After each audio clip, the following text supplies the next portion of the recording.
Hello, good morning, guys. Today we will start with third session of programming in Java. With this reference, we have completed features of Java, overview of features of Java. After that, introduction to the Java programming. Today, we will see the basic concept of object-oriented programming language. Today is the basic focus is on object-oriented programming language. What are the concept of object-oriented programming language? There are seven object-oriented concept that we will see in details.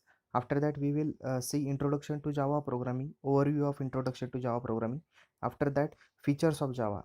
We have seen or we have overview the features of Java, but now in details with the example, we will see the feature like secure, like robust, or simple.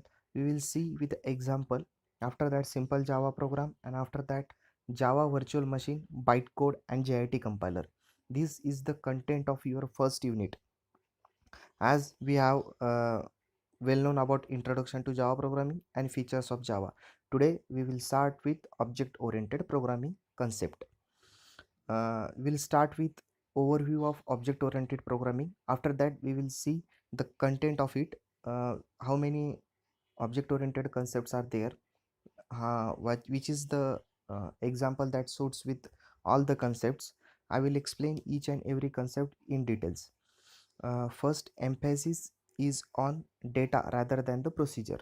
Like C is a procedure oriented language. C is concentrate on procedure. Procedure means a function, a step of a process is called as procedure. तो C procedure पे depend रहता है, और C plus plus या object oriented concept है वो data पे concentrate करते हैं. अब ये ऑब्जेक्ट ओरिएंटेड कंसेप्ट को जो जो लैंग्वेज सपोर्ट करेंगी उसमें से सबसे पहली लैंग्वेज है सी प्लस प्लस, उसके बाद है जावा. लेकिन Java is a pure object oriented programming language and C++ is a partial programming language. Likewise, I have told you the first object-oriented concept is a class. So in Java, if we have to write any sort of program, we have to start with the class keyword, or with a start, we have to start with a class. So in rather in C++, if you want to write any sort of program, we can write with a class or without a class. So it is support object-oriented language. C++ support object-oriented language, or rather Java is pure object-oriented programming language. So emphasis on data rather than the procedure. Programs are divided into entities known as objects. जो programme है it will be divided into entities known as object. So इसमें object का example दिया है, जैसे mango है, banana है. This contributes to the class fruit. तो फ्रूट एक क्लास रहेगा, और ये जो बनाना, ये जो उनके डिवाइडेड एंटिटीज रहेगा वो उसका ऑब्जेक्ट रहेगा. If I will teach programming in Java, तो टी मेरा क्लास रहेगा और आप सब उसके ऑब्जेक्ट्स रहेंगे. After that, data is property and method is a function that operate the data are tied in single unit called as a class. So कौन सा भी प्रोग्राम अगर आप लिखते हैं, तो कौन सा भी प्रोग्राम अगर हम लिखेंगे तो उसमें दो ही चीज़ रहेगी, that is the data and function. Data means जो भी हम इंटीजर डिक्लेयर करते हैं, फ्लोट डिक्लेयर करते हैं, जो भी डेटा टाइप्स के साथ जो डिक्लेयर करते हैं उसको हम डेटा बोलेंगे. और उसके साथ जो मेथड जिसमें उनका यूज़ रहेगा that will be the function और मेथड. सो ये दोनों जिस जिस एक इसमें ऑपरेट होंगे that will called as class. Data is hidden or visible to the internal functions only. So if you want to hide any sort of data या कुछ सिक्योरिटी मेंटेन करनी है, तो data is hidden and visible to the inter functions only. Objects may communicate with other through the method. तो एक object दूसरे object को अगर कम्युनिकेट करेंगे, दो प्रोग्राम है, दो program is linking with each other, so object will communicate in between them. So object will communicate through methods only, method या functions only. New data and methods can be added easily. अगर हमको कुछ new data and method add करने तो हम उसको easily add कर सकते हैं. Follow bottom up approach. Bottom up approach means simple simple जो भी कई प्रोग्राम है वो हम सिंपल कलेक्टिवली एक उसको एक करके बड़ा प्रोग्राम करेंगे, that will be the bottom up approach. And C approach is top down approach.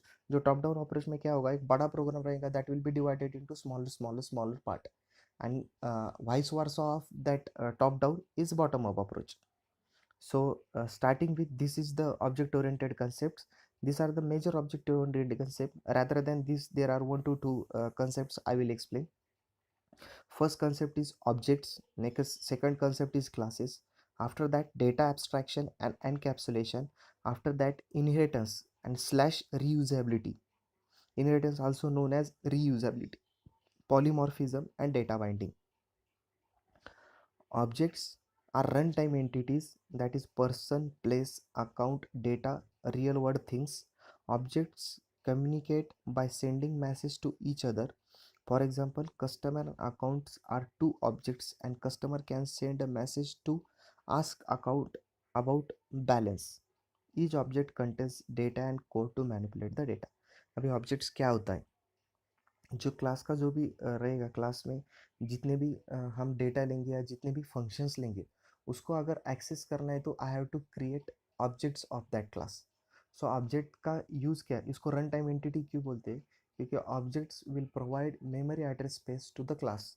अगर क्लास को एक मेमोरी स्पेस की ज़रूरत है, या हर क्लास को मेमोरी स्पेस की ज़रूरत रहेगी, जिसमें हम इंटीजर डिक्लेयर करते हैं, कुछ डेटा लिखते हैं, कुछ डेटा एक्सेस करते हैं, कुछ डेटा सेंड करते, कुछ डेटा कम्युनिकेट करते, तो इसके लिए हमको क्लास के लिए एक मेमोरी की ज़रूरत रहेगी. That memory will provide through object. Object will provide the memory to the class. So एक क्लास रहेगा, अगर उसका हम ऑब्जेक्ट क्रिएट करते हैं तो ऑब्जेक्ट उसको मेमोरी एलोकेट करेगा. So it is called as run time entities. Object is called as run time entities. Next, this is the representation of an object and class. So object is a person and data is called as, उसका salary हो सकता है या basic पे हो सकता है. तो अगर सैलरी और टैक्स, अगर हमको सैलरी लेना है या बेसिक पे लेना है, और सैलरी में सैलरी कैलकुलेशन करना है और बेसिक पे में कुछ टैक्स कैलकुलेशन करने हैं, तो ये दोनों डेटा रहेंगे जो बाद में फंक्शन में यूज़ हो सकते हैं. तो फंक्शन इज़ फॉर कैलकुलेटिंग और manipulation purpose that are use to do some sort of task, it is called as function. तो ये फंक्शन में डेटा यूज़ होता है. तो डेटा कौन सा है इसमें, सैलरी और बेसिक पे, और उसका ऑब्जेक्ट कौन सा है, पर्सन. सो जो भी दो करली ब्रेसेस के अंदर आएगा, जो भी करली ब्रेसेस नाम रहेगा और करली ब्रेसेस रहेगा, that will be our function. जो मैंने जावा का कल प्रोग्राम बोला था, कोई भी फंक्शन रहेगा तो वो उसका ओपनिंग और क्लोजिंग ब्रेसेस के अंदर, अगर ओपनिंग क्लोजिंग ब्रेसेस दिए तो वो डेफिनेटली इज फंक्शन रहेगा. सो सैलरी एंड बेसिक पे will be the data and methods and functions, salary and tax. Next concept is classes.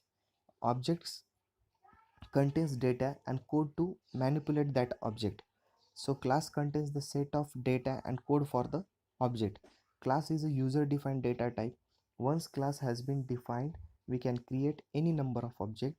A class is a collection of objects of similar type. For example, apple, mango, banana can be the members of objects of a class fruit. सो हम या जो classes रहेंगे, वो classes में क्या रहेगा, data and function रहेगा. तो डेटा और फंक्शन से हम कुछ कैलकुलेशन करते हैं, कुछ मैनिपुलेशन करते हैं, कुछ भी कोड लिखते, that will B return in a class. और उसका हम ऑब्जेक्ट क्रिएट करेंगे, वो क्लास का वो ऑब्जेक्ट भी किस में रहेगा, क्लासेस में. तो class is a user defined data type. User defined data type means उसको हम डिक्लेयर करते हैं. अभी बिल्ट इन डेटा टाइप बोले तो बिल्ट इन डेटा टाइप का मतलब है कि इंटीजर हम लिखते हैं, अगर integer X is equal to 5, integer X is equal to 5 means integer X, integer is a data type. हमने इंटीजर इनबिल्ट फंक्शन यूज किया, इंटीजर आई एन टी लिखा मीन्स इनबिल्ट यूज किया. तो कंपाइलर को कैसे समझ में आएंगे, हमने अगर आई एन टी एक्स लिखा तो एक्स में इंटीजर ही वैल्यू जाएगी. ये कैसे पता चलेगा कंपाइलर को, because I N T is a inbuilt data type. So likewise ये जो इनबिल्ट रहेगा, तो वैसे हम जो यूज़र ने जो बनाया है, तो यूज़र डिफाइंड जो रहेगा वो क्लासेस रहेंगे. तो इसमें इनबिल्ट क्लासेस भी रहेंगे. लाइक थ्रेड, मैंने जो जावा के फीचर में बोला है कि मल्टी थ्रेडिंग क्या रहेगा. Multi threading means multi means more than one, thread means small program. So अगर मेरे पास कुछ ज़्यादा वर्क रहेगा तो I will divide that part into smaller unit and that will be executed simultaneously, that is called as multi threading. So अगर मेरे को मल्टी थ्रेडिंग परफॉर्म करनी है, तो मल्टी थ्रेडिंग परफॉर्म करने के लिए जो मेरा इनबिल्ट क्लास है थ्रेड, उसको एक्सेस करना ज़रूरी, that will be the inbuilt class जो जावा में ऑलरेडी प्रेजेंट रहेगा. तो ऐसे इनबिल्ट क्लासेस भी जावा के अंदर प्रेजेंट रहते हैं. और जो हम यूज़ करते या जो हम प्रोड्यूस करते, जो हम लिखते, that will be the user defined. अभी क्लास एक्स वाई जेड लिखा, तो class X Y Z form हो गया। तो ये क्लास एक्स वाई जेड है, वो किसने क्रिएट किया? इनबिल्ट था क्या? नहीं, वो किसने क्रिएट किया? हमने क्रिएट किया। That will be the user defined. जो हमारे मतलब के लिए, that will be the user defined. And जो इनबिल्ट है, जो हम ऑलरेडी प्रेजेंट है और उसको यूज करेंगे, that will be the inbuilt classes. तो क्लासेस में क्या रहेगा एक्चुअली? क्लासेस में कलेक्शन ऑफ कोड रहेगा, that will consist of data and function. अगर इसके साथ कुछ मैनिपुलेशन करना है, सेव करना है, तो हम इसका ऑब्जेक्ट क्रिएट करेंगे। दैट विल बी, अभी एक क्लास के बहुत सारे ऑब्जेक्ट हो सकते हैं, मीन्स बहुत सारे मेमोरी दे सकते हैं, क्योंकि एक ऑब्जेक्ट देंगे उसमें अलग वैल्यूज डाल सकते हैं। If you will write a simple program, we have taken variable integer three variable x y z. X consists of some value, y consists of some value, and z is for storing purpose x plus y. If we will create object and we will provide x y values differently, अगर हम x Y की value again object create करते और उसमें अगर पास करते, अलग अलग वैल्यू पास करते अलग अलग ऑब्जेक्ट के लिए, तो अलग अलग वैल्यू अलग अलग ऑब्जेक्ट के लिए स्टोर होंगे, मैनिपुलेशन होंगे और वो ऑब्जेक्ट में रहेंगे। जैसे अब एग्जांपल देता हूँ, एक्स वाई जेड का एग्जांपल दिया। अब एक ऑब्जेक्ट क्रिएट किया, उसमें 2 और 3 पास किए। एक्स की वैल्यू 2, वाई की value 3, Z will be store 2 + 3 is equal to कितना होगा? 5। हमने अगर नेक्स्ट ऑब्जेक्ट क्रिएट किया, नेक्स्ट ऑब्जेक्ट में पास किया 5 5, मीन्स एक्स की वैल्यू भी 5 रहेंगी, वाई की वैल्यू भी 5 रहेंगी। तो 5 + 5 जेड कितना प्रिंट करेगा? 10। तो पहले के ऑब्जेक्ट के लिए 5 प्रिंट करेगा आंसर, दैट इज 2 + 3, और सेकंड इसके लिए, सेकंड ऑब्जेक्ट के लिए 5 + 5, that will be the 10। Means एक क्लास के हम बहुत सारे ऑब्जेक्ट क्रिएट कर सकते हैं। एक क्लास के लिए बहुत सारे ऑब्जेक्ट क्रिएट कर सकते हैं, मीन्स एक जो क्लास रहेगा उसके लिए हम बहुत सारे एड्रेस स्पेस दे सकते हैं अलग अलग। तो इसके लिए 2 + 3 दिया, उसके बाद 5 5 देंगे, 8 5 देंगे, कुछ भी देंगे, तो न्यू ऑब्जेक्ट क्रिएट करते जाएंगे। अगर हमको न्यू ऑब्जेक्ट लगता है तो न्यू ऑब्जेक्ट क्रिएट करते जाएंगे, अगर हमको एक ही ऑब्जेक्ट लगता है तो एक ही ऑब्जेक्ट रखेंगे। आई am giving this example to understand what is object, what is basically object. If I am telling you from scratch, you will be able to extract what I am saying, that you will came into mind that every point that object is look like this, classes look like this. So that's why I am telling everything. If I am having any class, if I want to declare or I want to create an object, I will create more than one object. अगर एक object के लिए create रहेंगे तो एक address space जाएगा, दो object create करेंगे तो दो एड्रेस स्पेस जाएंगे, likewise. So this is classes. तो इनबिल्ट क्लासेस भी बहुत सारे हैं, थ्रेड है इनबिल्ट क्लासेस, बहुत सारे इनबिल्ट क्लासेस भी है। और जो हम क्रिएट करते हैं उसको हम क्या बोलेंगे? यूजर डिफाइंड बोलेंगे। Next concept is data abstraction and encapsulation. Encapsulation is wrapping of data and methods into a single unit class is known as encapsulation. Means a class is a collection of two point, that is data and function. ये दोनों हम एक इसमें rap करते हैं, means क्या create करते हैं? क्लास क्रिएट करते हैं। उस प्रॉपर्टी को क्या बोलते हैं? Data encapsulation. Data can be access by the only method inside the class. Data is not accessible to the outside world. जो भी डेटा हम एक क्लास में लिखते हैं वो उसी क्लास का मेंबर एक्सेस कर सकता है, या वो क्लास के बाहर यूज नहीं कर सकते. If you declare x is equal to 5 inside the class, then that 5 will be accessible throughout the class. अगर हम उसको आउटसाइड ऑफ x यूज करना चाहते तो उसको अनडिफाइंड बोलेगा. अनडिफाइंड बोलेगा means compiler will not accept that x it's look like x is undefined. x को किधर डिफाइन ही नहीं किया, अगर हम उन्हें उसको क्लास के अंदर लिखा तो x will be the useful. उसको कंपाइलर को पता चलेगा कि ये इसी क्लास का मेंबर है, that will be accessible. Abstraction, process of hiding the data from outside world directly, the act of presenting essential details and hiding the background process. Abstraction कैसा रहता है? अगर आप हम प्रोजेक्ट करते हैं, आप प्रोजेक्ट करते हैं, मिनी प्रोजेक्ट करते हैं, तो उसको प्रोजेक्ट करने के लिए आप एब्स्ट्रैक्शन देते हैं. Abstraction means smaller amount of unit that consist of your meaning of whole project. अगर उसमें स्मॉल अमाउंट ऑफ वर्ड्स रहेंगे या स्मॉल अमाउंट्स ऑफ डेटा रहेंगे, लेकिन उसमें आपके पूरा प्रोजेक्ट के डिटेल्स रहेंगे, that will be the abstraction. And it is use for secure purpose, hiding the data from outside the world. अभी जब इसका एग्जांपल रहेगा तो मैं आपको डेटा एब्स्ट्रैक्शन बताऊंगा, डेटा एब्स्ट्रैक्शन कैसे यूज़ करते हैं.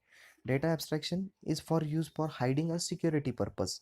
एंड एनकैप्सुलेशन मीन्स हम जो डेटा और फंक्शन, अभी सी में कैसे होता था कि हेडर फाइल लेंगे, मेन फंक्शन लेंगे और मेन फंक्शन में डेटा टाइप भी उधर ही डिक्लेयर करेंगे, फंक्शन ही उधर डिक्लेयर करेंगे, रिजल्ट भी वही डिक्लेयर करेंगे।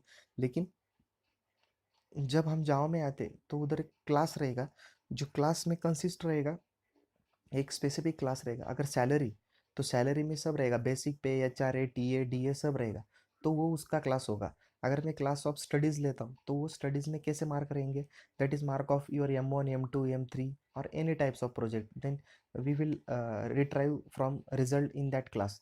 अगर सैलरी का रहेगा तो सैलरी क्लास में से आएगा, अगर रिजल्ट रहेगा तो रिजल्ट क्लास में से आएगा। तो ये जो डेटा और उसके फंक्शन है जो लगते हैं, हम उसी क्लास के लिए डिज़ाइन करते हैं। तो डेटा और आपके जो फंक्शन रहेगा उसको जो रैप करते हैं ना, उसको हम बोलते हैं data encapsulation. Next point is inheritance. Inheritance means अगर हमने एक क्लास लिया, एक क्लास में अगर मार्क्स डिक्लेयर किए, एक क्लास में अगर सब मार्क्स लिए बच्चों के, तो वो मार्क्स अगर मेरे को नीचे यूज़ करना है, कहीं तो भी यूज़ करना है या कौन सी तो भी अलग क्लास में यूज़ करना है, तो मैं उसको यूज़ कर सकता हूँ by accessing the property of base class. अगर बेस क्लास में परमिशन दी, right now I am giving example of myself towards you.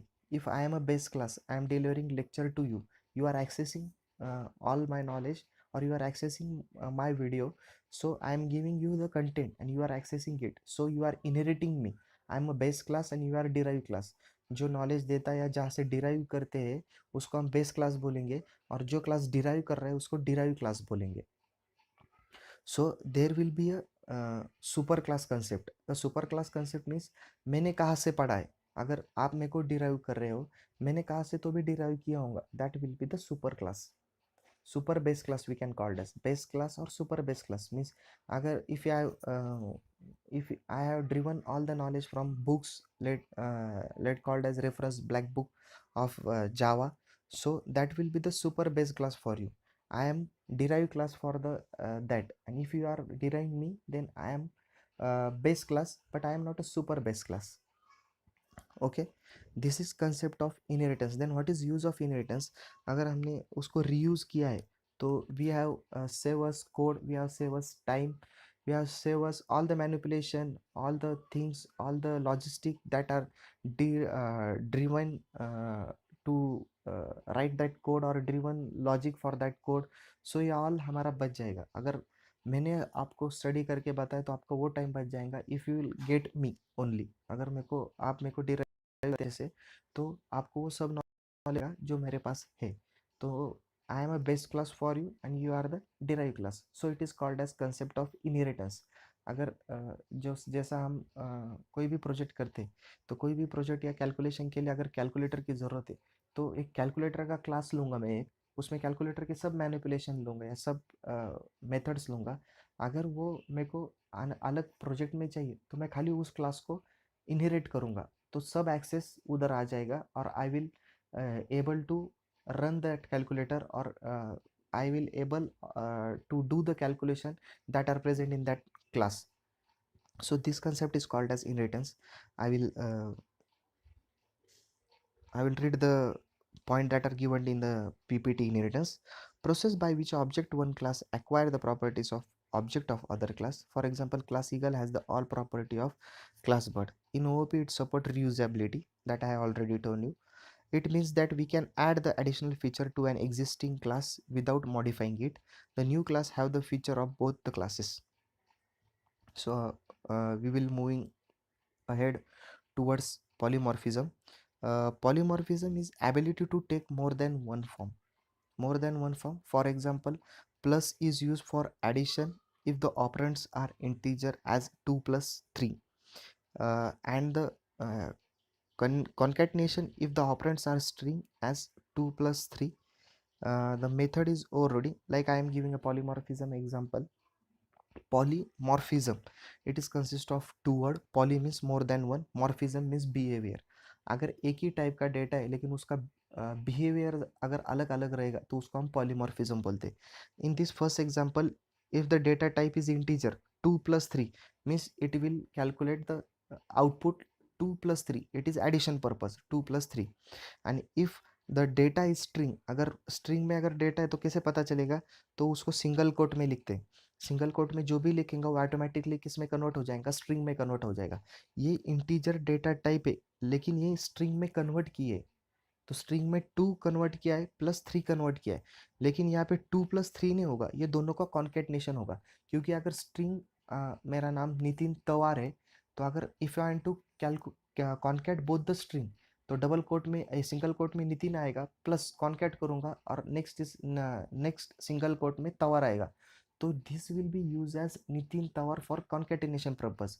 Like this, if I will give 2 in a data type string plus concatenation and 3, it will give output 23.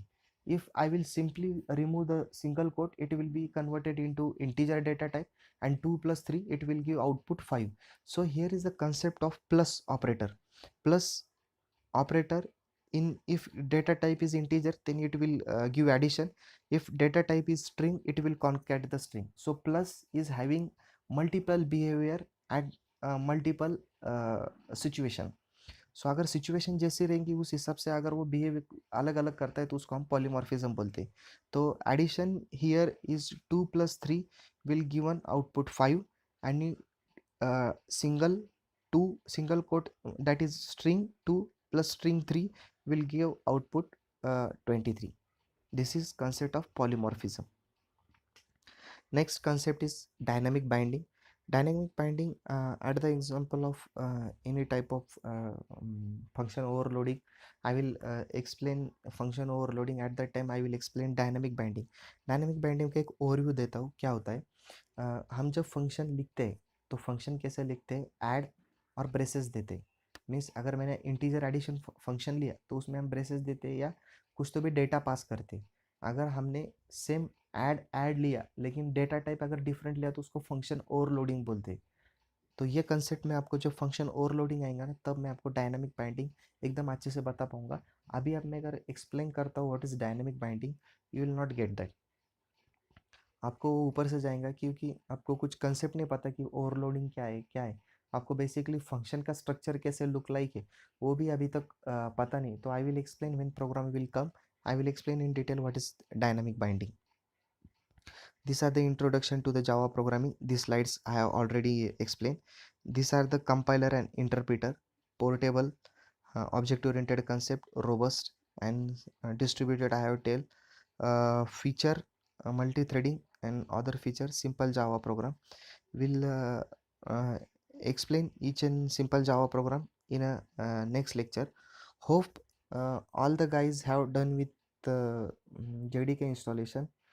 You have additional one day to do all the things. So you have come up with JDK, and we will having the hands-on on program that will be starting from tomorrow. So you I will expect everything that you have done JDK installation. So in next lecture I will explain a simple program, how simple Java program is look like and written as, which things are important in this program, and how to write what is the system out dot println, and what is public static void main, what is void, what is static, what is public. I will explain each and everything. If you have any sort of doubt, you can WhatsApp me with a screenshot or with a message, simple, that you are not get any type of data abstraction, you are not get what is object oriented concept, what is robust. If you not get, you will ask me anytime. But before going for next lecture, you must have seen all the videos of uh, all the videos going for tomorrow's lecture. You must completed seeing all three videos. So we'll go for next lecture with a program. Thank you.